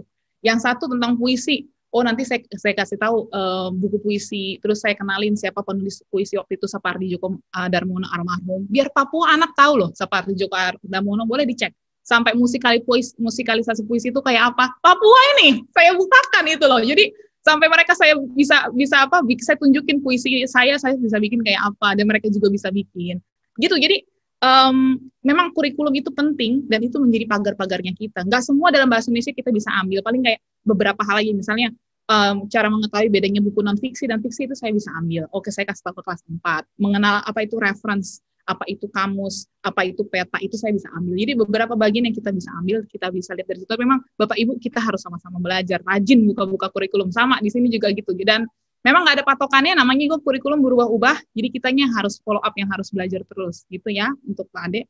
Kemudian pertanyaan ketiga tentang perpustakaan digital. Oke, perpustakaan nasional juga punya sebenarnya koleksi digitalnya, tapi memang Indonesia ini banyak banget masyarakatnya, jutaan, ratusan juta ya. Jadi antriannya kadang panjang. Saya pernah mau minjem buku Alchemy sampai di antrian 100.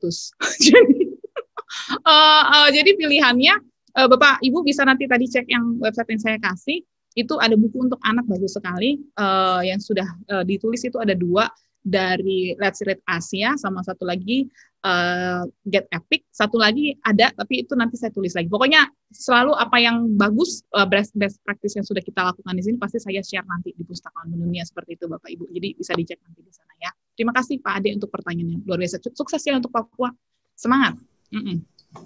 Baik, berikutnya di sini masih ada yang raise hand ya. Ini Kak Ferdiansyah dari Kemenko PMK. Silakan.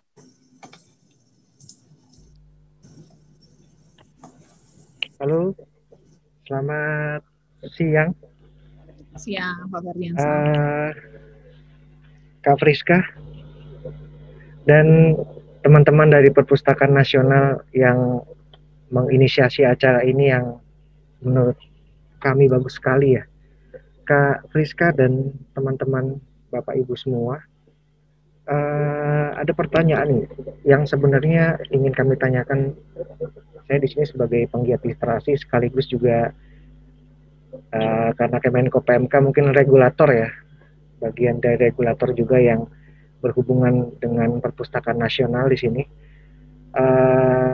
Sebagai penggiat literasi, saya ingin bertanya dengan Kak Friska gitu.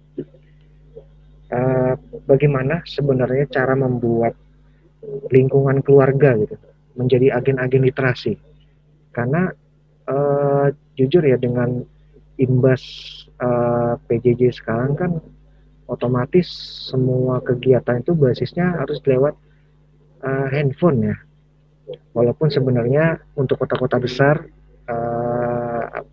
tidak ada masalah, namun untuk yang di daerah seperti apa? Lalu bagaimana batasannya untuk memisahkan handphone itu menjadi bagian dari strategi pembelajaran, bukan jadi strategi hiburan anak-anak. Kadang-kadang orang anak-anak tuh dikasih handphone supaya mereka diam gitu.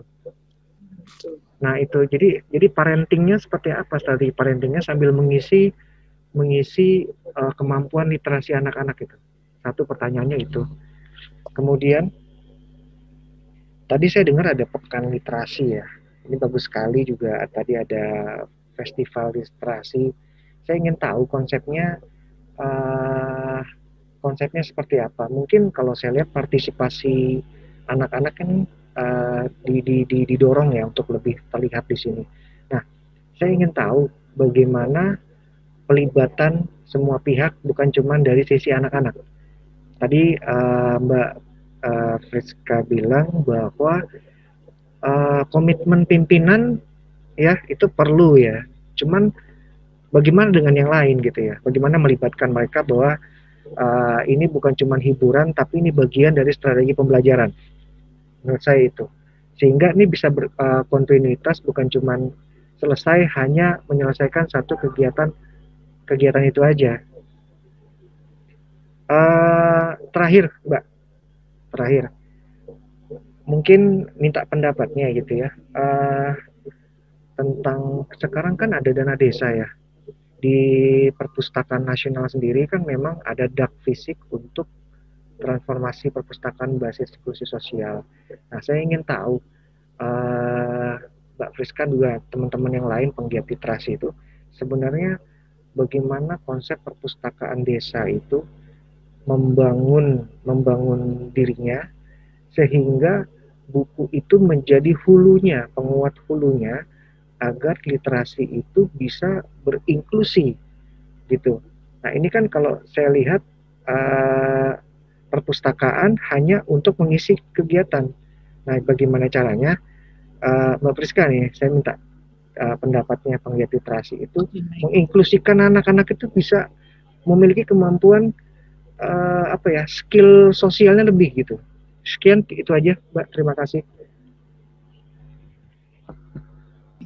Ya, halo, terima kasih Mas Ferdiansa, pertanyaannya mantap, luar biasa. Oke, pertanyaan pertama, bagaimana untuk menyadarkan parenting bahwa handphone itu fungsi untuk literasi? Ya, memang harus disadarkan. Kalau dari sekolah bisa buat pertemuan, entah itu online atau memang mau face to face dalam jumlah yang sedikit ya, maksudnya ada social distancing, itu pertama. Kemudian kalau untuk sebenarnya tantangan itu lebih ke perpustakaan daerah. Bagaimana bahkan perpustakaan daerah itu bisa ditemukan. Orang tahu di mana itu perpustakaan daerah. Itu sih sebenarnya tantangan perpustakaan daerah. Dan pada masa ini sosial media itu sangat besar faktornya. Jadi untuk ditemukan oleh anak-anak, kita harus kenal mereka itu di mana sekarang ini ngehitsnya. Kalau emang TikTok perlu TikTok kita gitu ya. Jadi kita harus temukan nih mereka tuh ada di mana gitu. Terus kedua, parents tuh nongkrongnya di mana? Apakah mereka suka mungkin beribadah? Bisa di situ. Atau mungkin misalnya memang harus di pasar. Kita harus lihat kayak strategi marketing sebenarnya. Ada di mana mereka nih? Terus paling bagus sih memang, tapi kalau kita ngomong secara formal kan artinya ada program, ada dana, siapa pelaksana, itu makanya pimpinan itu sangat penting. Tapi kalau bisa kita lakukan sebagai pegiat literasi, contohnya untuk waktu kami di Timika, itu kami keluar masuk door to door waktu itu ke warga-warga yang rumahnya itu di samping taman bacaan itu, area situlah agak panjang, jadi kami keluar masuk. Dan tentunya kalau keluar masuk harus bawa warga lokal, kalau enggak kan siapa lu datang-datang gue yang gak kenal, mau bikin apa lo sama anak-anak gue kan gitu. Jadi memang harus dari mereka juga gitu, seperti misalnya maksudnya ini dari kita untuk kita gitu ya, untuk pertanyaan nomor pertamanya. Jadi parents itu memang harus disadarkan ya dari situ. Kalau nggak, dia nggak tahu, mungkin juga nggak tahu. Kayak tadi kita harus bisa melihat ya, apakah ini fakta atau ini pendapat. Jadi kita harus lihat dulu. Sebagai penggiat literasi itu lebih mudah, karena itu komunitas dan itu volunteer.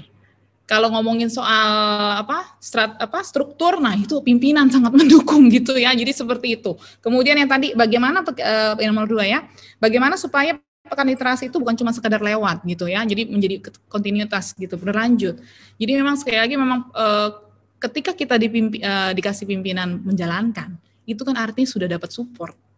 Tinggal bagi-bagi, oh ini bagian dokumentasi, oh ini bagian untuk bikin desain, oh ini bagian ini, oh nanti bantuin bagian bikin sertifikat. Jadi udah gampang kalau udah ada support pimpinan itu gitu loh. Bahkan biaya Bapak Ibu untuk yang di Papua itu, biaya itu cuman keluar biaya untuk beli buku, itu bukunya juga murah-murah. Satu anak itu paling budgetnya waktu itu berapa ya, nggak sampai 100.000. Kayaknya cuman 1 atau 2 buku aja mereka dapat, bahkan pin itu cuma 10.000, ya kan, nggak sampai mahal sekali. Dan anak itu dapat hadiah, udah seneng banget, kan gitu. Udah kita bungkus gitu, udah seneng banget mereka. Jadi kadang-kadang biaya itu bukan masalahnya, tapi memang supportnya itu dari pimpinan khususnya ya Bapak Ibu. Jadi semoga lah pulang dari sini ditempel aja.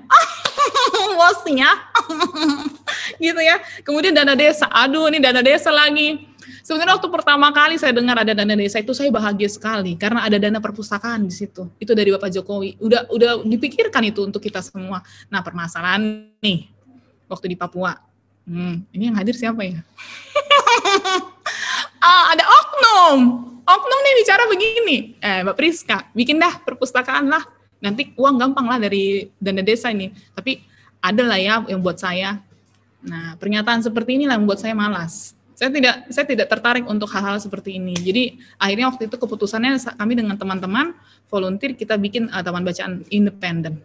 Jadi kembali lagi kita ke pimpinan, ini penting sekali. Makanya kita mendoakan dan kita semua memilihlah pimpinan itu yang benar gitu ya. Karena yang kayak gini lah, kita mulai dari terkecil, bahkan dari dana desa. Kalau itu dana desa dipakai, masa nggak bisa maju sih kita semua? Kan harusnya bisa ya, gitu sih kalau dari saya ya. Semoga menjawab ya Mas Ferdiansa. Silakan Mbak Putri. Baik, ini masih ada satu orang lagi yang raise hand. Setelah itu kemudian kita akan coba menjawab pertanyaan-pertanyaan dari chat lagi ya. Baik. Dipersilakan untuk Mbak Dian menyampaikan pertanyaannya. Oke. Halo Kak Friska. Halo.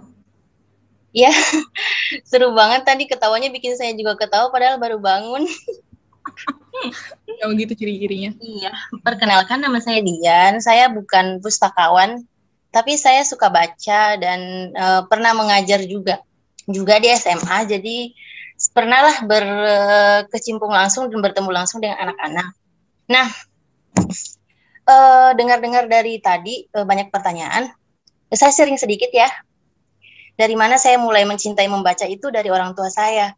Karena ayah saya juga, saya sering lihat gitu, dia suka membaca. Dan saya menjadi terinspirasi untuk ikut membaca.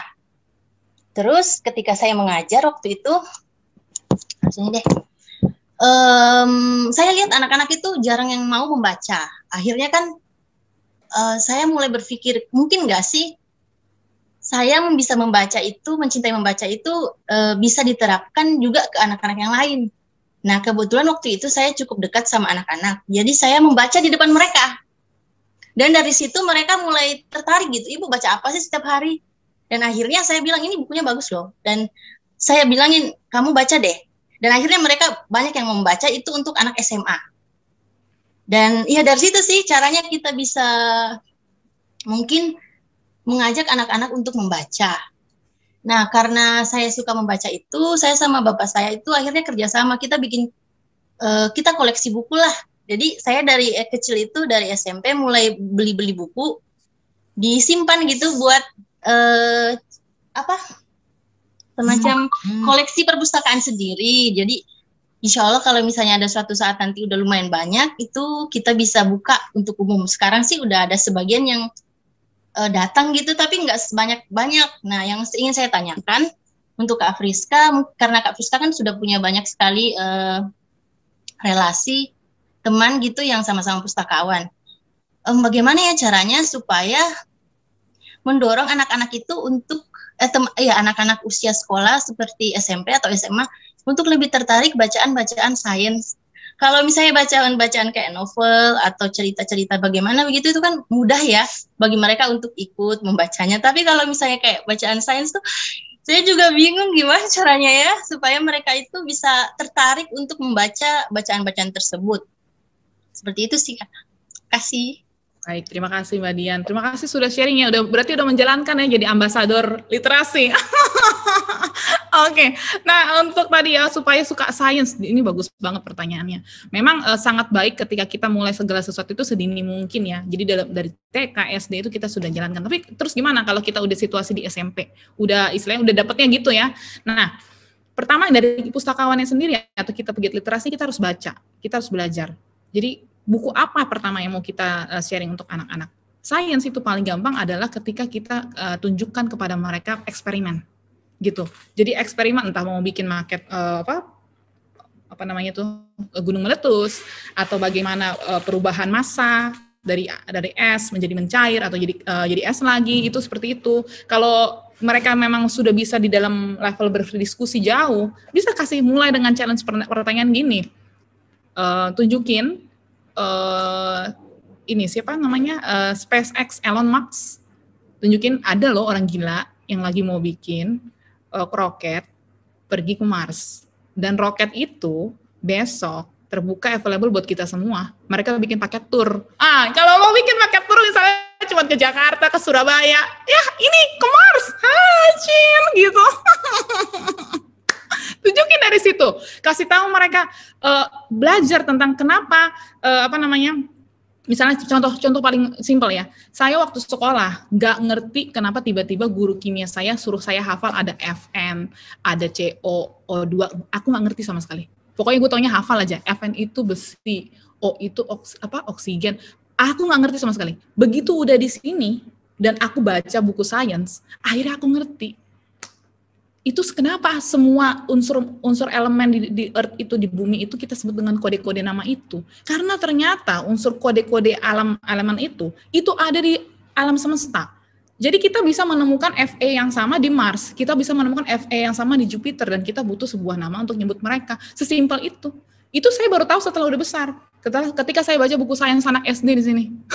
Jadi kita itu, karena kalau ngomongin sains, artinya kan explorer. Ketika kita memahami kenapa bisa terjadi tsunami, gitu. Tsunami itu bukan cuma sekedar air naik turun, itu kan ceritanya dari gempa bumi. Gempa bumi, kenapa terjadi gempa bumi? Gempa bumi di bawah air.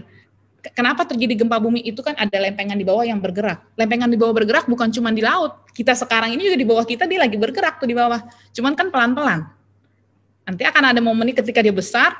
Nah, kita merasakan kalau di on the ground kita bilang di tanah ini kita bilang kita gempa bumi. Tapi kalau di laut dia kalau semakin besar getarannya dia berpotensi menjadikan tsunami. Itu bisa mengenalkan sains. Kita mulai dari tsunami yang terjadi kemarin di Donggala.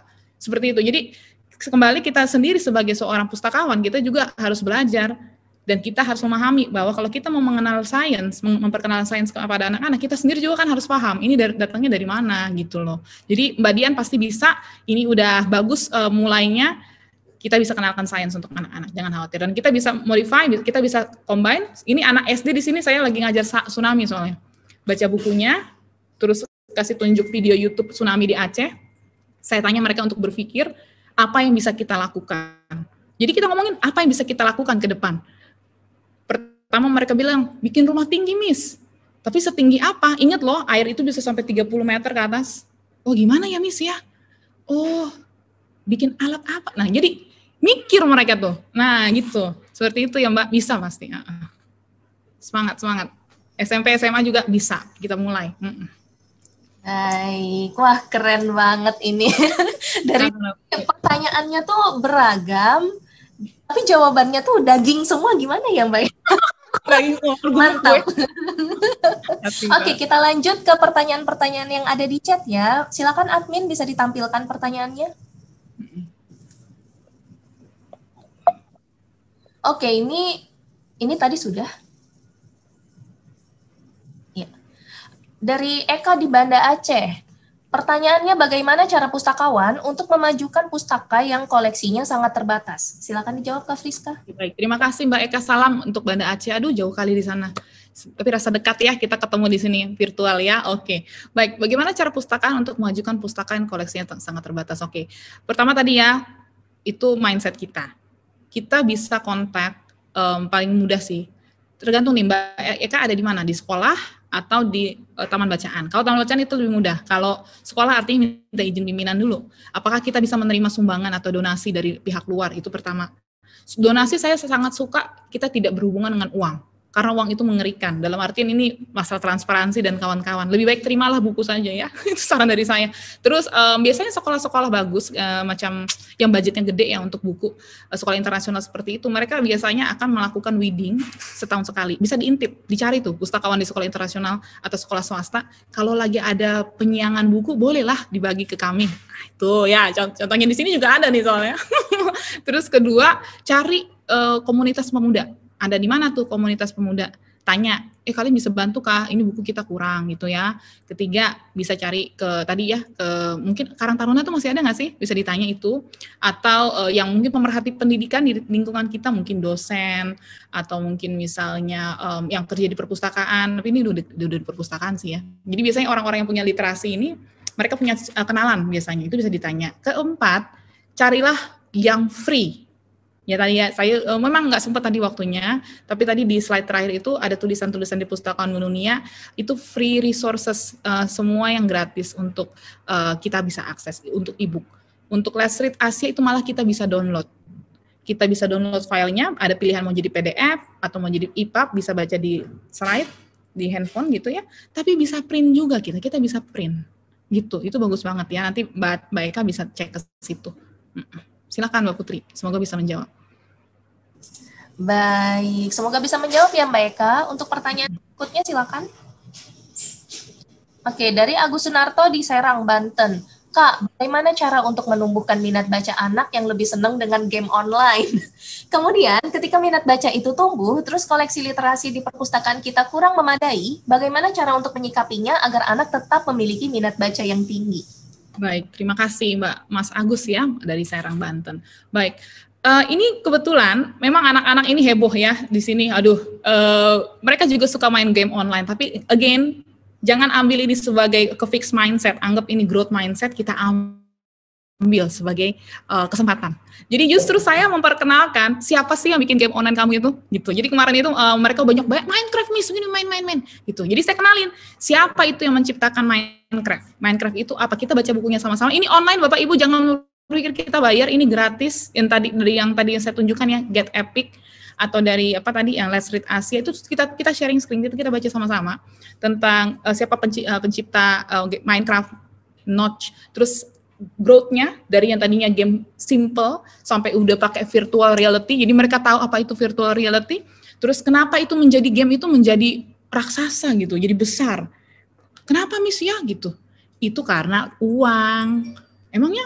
Iya, uang. Kamu daftar, kamu bayar. Kamu mau bikin tokoh avatar kamu pakai baju, pakai ini, kamu bayar. Itu jadi bisnis, makanya orang suka jualan game. Saya bilang gitu. Terus habis itu juga biasanya setelah selesai membaca buku, kami itu bikin kuis online. Saya biasanya pakai Kahoot. Itu mereka tunggu-tunggu. Miss, kapan Kahoot? Jadi setelah baca, saya bikin lagi pertanyaan, saya ambil dari buku itu, mereka jawab, nanti ada kuisnya gitu, jawab online, aku juara 1, juara 3. Tapi saya bilang sama mereka, bukan juara 1, 2, 3-nya, tapi ada di Kahoot itu biasanya terakhir ada reviewnya, dibilang bahwa semua sudah menjawab pertanyaan dengan baik. Berarti kan artinya semua bisa menjawab. Itu jadi tepuk tangan kita, gitu, kamu keren, gitu. Jadi mereka senang. Jadi sekali lagi ketika anak-anak menyukai sesuatu, yang menurut kita itu bukan literasi, tetap kita bisa lakukan. Jadi kita ambil sebagai kesempatan gitu ya. Dan itu suka. Mereka library selalu ditunggu. Makasih Mas Agus, semoga menjawab ya. Wah, lagi tentang game online tapi dikemasnya dengan literasi. Oke, lanjut pertanyaan berikutnya adalah dari Maya. Ini pustakawan dari Universitas Jember. Kak, bagaimana caranya supaya lebih meyakinkan dan menyemangati diri sendiri untuk lebih giat lagi? Wah, butuh asupan motivasi lagi ini sepertinya. Baik, makasih Mbak Maya untuk pertanyaan ini, luar biasa. Ini penggerak di Universitas Jember ya. Jadi ini kadang-kadang tadi fixed mindset. Kita tuh kadang-kadang nggak bisa lihat karena kita nggak tahu. Kita nggak bisa lihat ke sana karena kita belum lihat ada yang bisa gitu. Dan biasanya tuh kalau teman-teman pustakawan baru sadar, kayak saya kan kemarin sadar, ketika ketemu sesama teman pustakawan yang sama-sama passionnya sama ya, oh iya ya, oh bisa ya, oh ya ampun ternyata aku nggak sendirian. Rasa-rasa seperti itu yang bikin kita, ya ampun kita bisa nih, ayo gimana gitu. Jadi silakan Mbak Maya bernetworking, cari teman-teman yang passionnya sama, nanti join aja tuh pustakawan dunia, nanti kita ngobrol lagi ya. Bagus. Ini banyak pertanyaan begini berarti artinya sudah mulai gelisah. Pertanyaan yang bagus. Kegelisahan itu silakan dikulik-kulik lagi dengan Pustakawan Mendunia ya Kak Friska ya. Iya, silakan Mbak Utami. Oke. Pertanyaan berikutnya dari Rizko di Cirebon. Bagaimana teman dongeng yang baik untuk anak-anak agar bisa mendengarkan, sedangkan penggeraknya cenderung pemalu? Apakah media seperti boneka atau alat lainnya agar bisa percaya diri? Baik, terima kasih Mas Rizko. Oke, ini bagus banget ya pertanyaannya. Mungkin Bapak Ibu kalau pernah kenal PM Toh, itu PM Toh itu amazing loh. Dia bisa bercerita pakai alat di sekitarnya, pakai corong aja bisa jadi cerita gitu. Jadi kalau dibilang makanya jangan berpikir misalnya gini, karena Mbak Friska ini kerja di international school bisa. Enggak. Itu di Papua aja bisa. Dan kita bisa being imaginative, bahkan kalau nggak punya alat bantu, kita bisa jadi tangan, kita bisa ini aja udah bisa jadi kelinci. Ini aja udah bisa jadi kura-kura. Udah kan? Gitu. Kalau dibilang pemalu ya, memang anak-anak pastinya ada pemalu. Tapi jangan kita biarkan nih pemalu itu pemalu selamanya.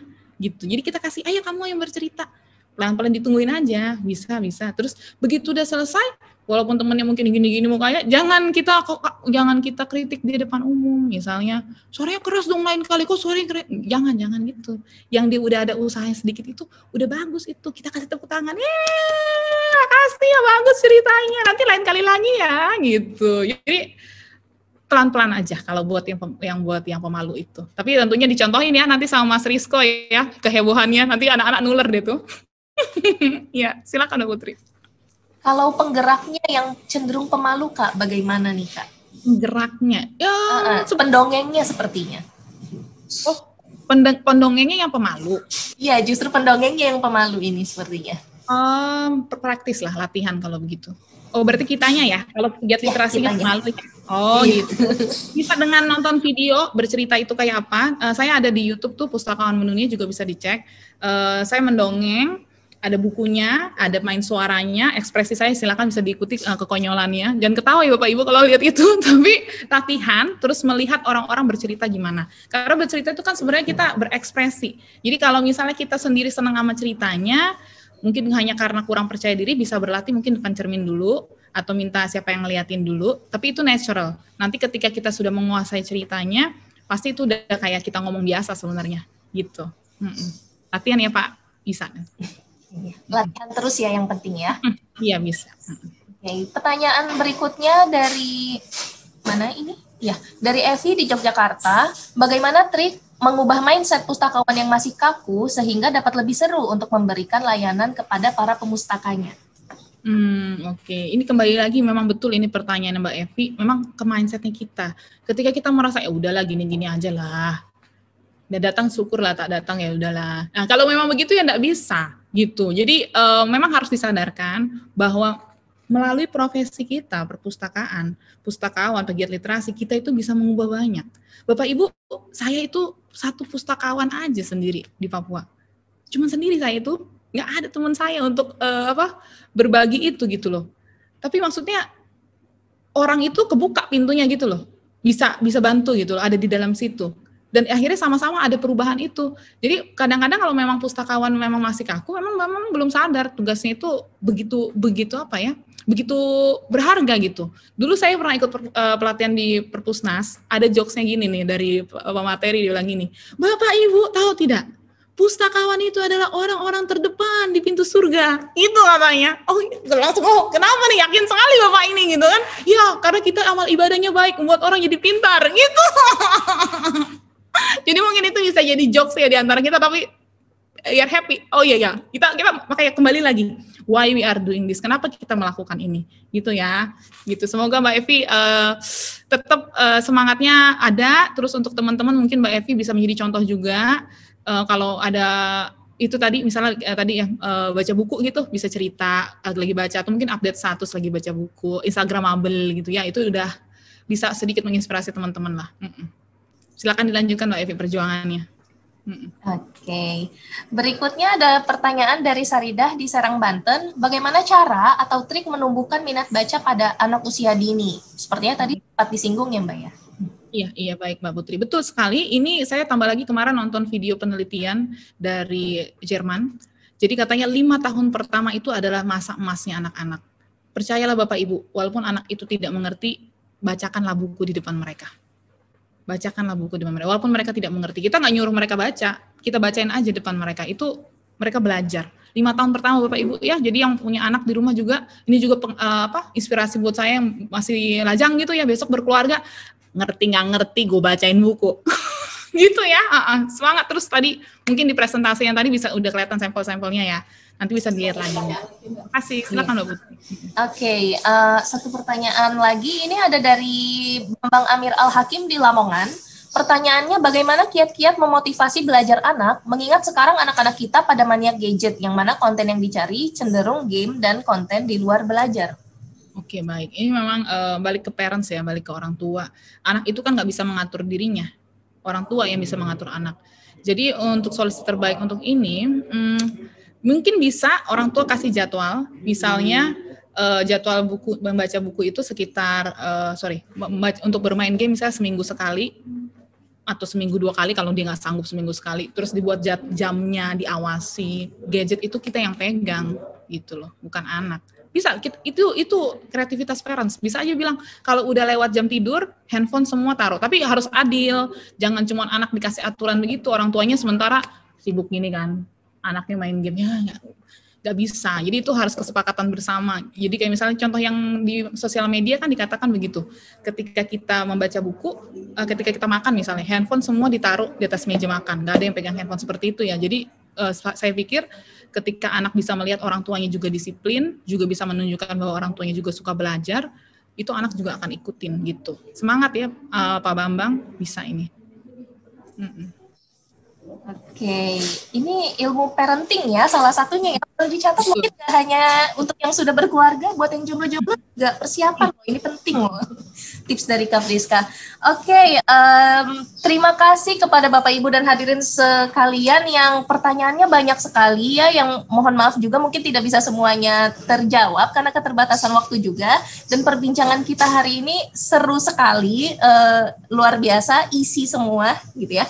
Mungkin kalau misalnya ada yang paling berkesan bagi saya, ada beberapa hal. Yang pertama adalah ubah tantangan menjadi kesempatan. Kita para pustakawan, ya sudah saatnya tidak hanya kalau meminjam istilah Kak Friska tadi seperti katak dalam tempurung ya. Sudah saatnya kita memperluas horizon kita nih, memperluas sudut pandang kita, mengepakkan sayap kita, berkembang, berkreasi, berimajinasi. Jadi kalau misalnya kitanya juga berkembang, otomatis anak-anak dan semua orang yang ingin kita ajak berkembang pun juga ikut bergerak seperti itu. Dan kemudian buku itu menjadi bermakna ketika dibaca. Jadi percuma kita menerima donasi buku banyak-banyak ketika hanya akan berakhir di gudang. Maka promosikanlah buku tersebut dengan cara kitanya sendiri menjadi duta, menjadi brand ambassador bagi buku-buku itu. Seperti beberapa tips yang sudah Kak Friska bagikan tadi ya. Bisa dengan kita update status nih, lagi baca buku apa, post di Instagram. Habis ini kalau Bapak Ibu sekalian ada yang mau update status nih, bisa banget gitu ya. Dan yang paling penting adalah kita harus membangun trust, kemudian harus memiliki passion sebagai seorang pustakawan, sebagai seorang pegiat literasi.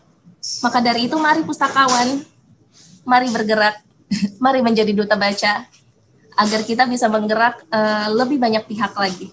Terima kasih Kak Friska atas sharing-sharingnya pada hari ini. Sukses selalu untuk kegiatan-kegiatan Kak Friska.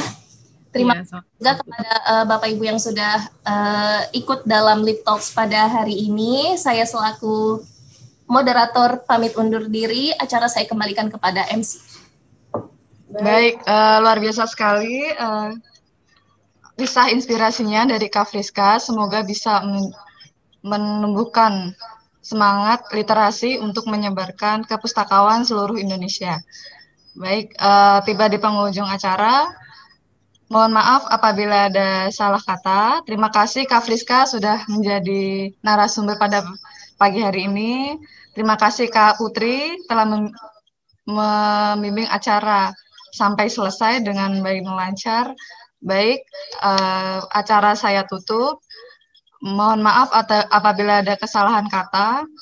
Wabillahi taufiq wal hidayah. Wassalamualaikum warahmatullahi wabarakatuh. Selamat menjalankan ibadah puasa dan salam literasi.